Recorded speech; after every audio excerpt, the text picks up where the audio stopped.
Even you're getting into it now. Yeah. Belt with a drive, hammered to deep right field, and that one is gone!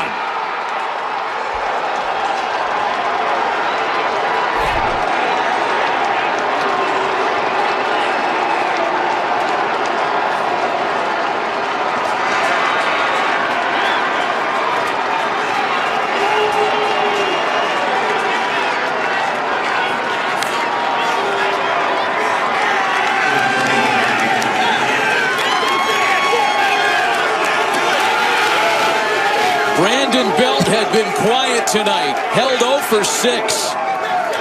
Greg Gibson, the home. Matt Vasgersian, Fox Sports. Is that what you said, Joey? Yep, Fox Sports. That's the 18th inning home run for Brandon Belt. It's probably the seminal moment of Brandon Belt's career. I mean, I think we would all agree. We're going to talk 49ers, all right? 7 o'clock, I promise you, a healthy dose of 49ers. We're also going to talk Warriors in the 8 o'clock hour. So if baseball's not your cup of tea, trust me, we'll get to the other things. But I'm looking at Brandon Belt. He just signed a one-year deal, if you're just checking in, with the Toronto Blue Jays. He will not be a first baseman for the San Francisco Giants in 2023. And I find him to be very polarizing. He's a case study, if you will, in fandom on a variety of levels. And I just have a simple question to the audience, 888-957-9570. He's one of the most polarizing athletes in the Bay Area, maybe all time. But right now, in terms of polarizing athletes, Jimmy G, Draymond Green, Brandon Belt. They're very, very, very, very polarizing. Yeah. Who do you find to be the most polarizing? It might have to be Draymond. I think I'm with you on that. Draymond, you say Draymond's name, and you have people whether it's for Draymond or against Draymond. I think before the break you had talked about whether they think they're really good or stink. I think the thing about Draymond, what makes him polarizing, is nobody can say he's not good. No. But in the way people can argue, well, if he didn't have X, Y, and Z, then he wouldn't be able to do what he does. And I do think that Draymond, in a contract year, is starting to spell that a little bit because he hasn't been able to play with Steph and guys like that. But I think Draymond, he's up there, man. You talked about Derek Carr, Jimmy Garoppolo, and I'll do you one. This guy's barely played. Trey Lance. Yeah, it's a good one. Trey Lance. Very polarizing. Very polarizing. On the Brandon Belt thing, it's going to be interesting to see how he's remembered over time. I mean, clearly, if you're just looking at San Francisco Giant first baseman, all right, I don't want to go back to New York. Let's just go San Francisco. Willie McCovey, greatest first baseman of all time in franchise history, right? Number 2, probably Orlando Cepeda, who played first base while McCovey was experimenting out in the outfield, and it wasn't working. Cepeda had 6 amazing years at first base. Just look at the numbers, and before he gets traded to St. Louis, where actually his best years were. And then most people got Will Clark in the 3-hole. Right. And then you get to like 4 and 5. And this is where I think it gets hotly debated. JT Snow, Brandon Belt, depends how old you are, And I think I get frustrated listening to the arguments because when I hear people bringing this up, you get all of these advanced sabermetrics and analytics regarding how great Brandon Belt was. All right. You know what you don't need to explain? How great Will Clark was. You don't need sabermetrics for that. You either know or you don't, right? Even Brandon Crawford. Brandon Crawford is unequivocally the greatest shortstop in San Francisco Giants history.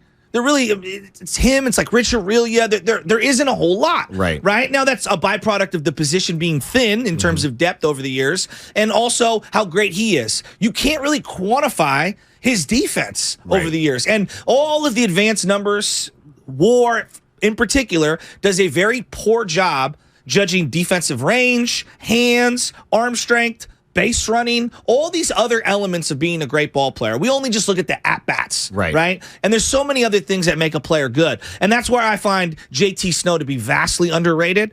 But there's a lot of people that are going to take Belt over JT. Me personally, I'm putting JT slightly ahead of Brandon Belt. Not a knock on Brandon Belt, just where he's at. To be the 5th best Giant or 4th best Giant at that position, that's still a pretty damn good career. Right. It is a good career. And JT Snow, for me, has a place in my heart. The first Giants game that I went to when we had moved out here, my mom took me to one, and JT Snow hit a home run. Yes. So that kind of just cemented JT Snow for me. And to be completely honest, you were talking about the age thing. I have watched Brandon Belt with more of in more detail than I did. Adult eye? Exactly, than I did with JT Snow. So I don't know if that's fair to Brandon Belt, but I will say what's tough is that, when we talk about these positions, you don't want to hear about defense for your first baseman. So for Brandon Belt, well, he does this, he does that, and his defense is really good. Well, he doesn't have any Gold Gloves. None. So it can't be that good. No. And if that's his calling card, then that's not enough, besides the fact that he wants to act like he's my size and take pitches like a leadoff hitter when you're supposed to be a power guy. It drove me nuts. But here's the thing, like, I do think he was a good player. I also think simultaneously, him and Buster were miscast as middle-of-the-order power hitters. Mm-hmm.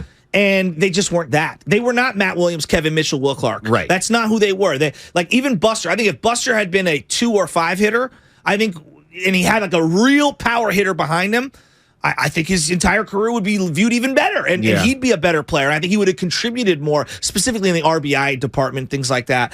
And in Brandon Belt, I look at him like if he would have been a 6 or 7 hitter, like let's say he had played on the Yankees, right, or the Red Sox, in that those little league fields. You mean? Wouldn't he look a lot better? He would, in terms of his production and what you were asked him. I think he was one of those people, big, strong, strapping guy, batting in the 3, 4, 5 hole.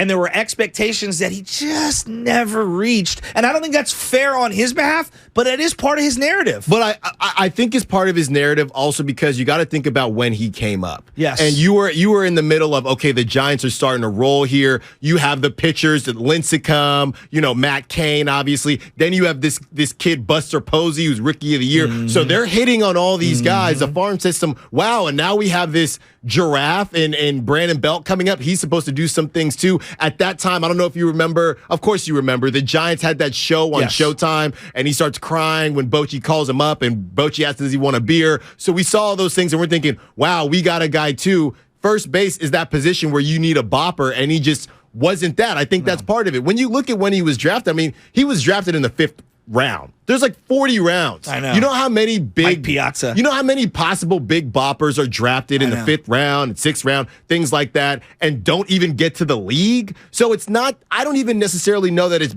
that Brandon Belt underachieved. I just think that he joined a group that was, that was playing very well, and everybody expected him to be that next level. At that time, you had, Adrian Gonzalez on the Dodgers and things like that. Well, we want one of those guys too, and unfortunately, that's just not who he was. And I will say, I'm glad that we don't have to deal with towards the end of Brandon Belt's career, and maybe it'll change because of the shift.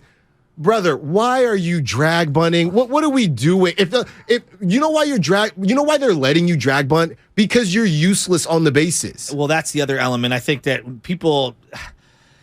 base running is impossible to quantify when it comes to these advanced analytics. Mm-hmm. I think Brandon Crawford is actually a sneaky good base runner. Right. Given that he's not a very fast guy, right? Mm-hmm. Brandon Belt is one of the worst base runners I've ever seen in my entire life. I mean, it's Benji Molina, Posey, and Belt. I mean, they're like 1, 2, 3, pick your poison. Right. I don't understand how a guy with legs that long moves as slow as Brandon Belt. Like, just the leg length alone should give you, like, some speed there. Well, he's got the belly, bro. I mean, like, let's just call it what it is. Like, you know what I mean? You got the David Wells body over there. Who? Brandon Belt? Yeah. Well, I mean, baseball players in general are just extremely hard to decide. I don't know what you look like without your shirt on.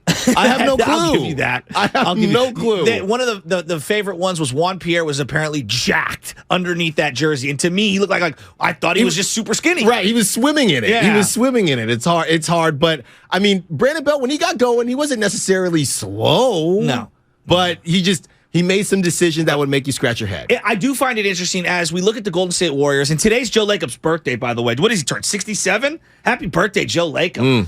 I find the Giants to be an interesting microcosm or a metaphor for the Warriors because the Giants held on to all their guys who were valued more by them and their franchise and their fan base more than maybe the outside baseball world valued them. The Warriors are in this spot right now where we value Draymond, who you referenced, and Klay Thompson and Steph Curry, and even probably our draft picks more than what other people outside the Bay value those people. I think Steph Curry notwithstanding, right? It's kind of like Buster. And everybody wants this guy and that guy to be a lifer. And they got to stay with the team forever. Well, with that comes the tug and pull of someone else doesn't get an opportunity. Somebody else doesn't get to be able to stay on the team because of the financial constraints. So You can't have it both ways. You can't compete and try to be winning and always amazing while having other guys ceremoniously ending their career in a Giants uniform or a Warrior uniform just because you want them to be here. It's really tough, I guess, is what I'm going at. But and that's fandom. Everybody wants.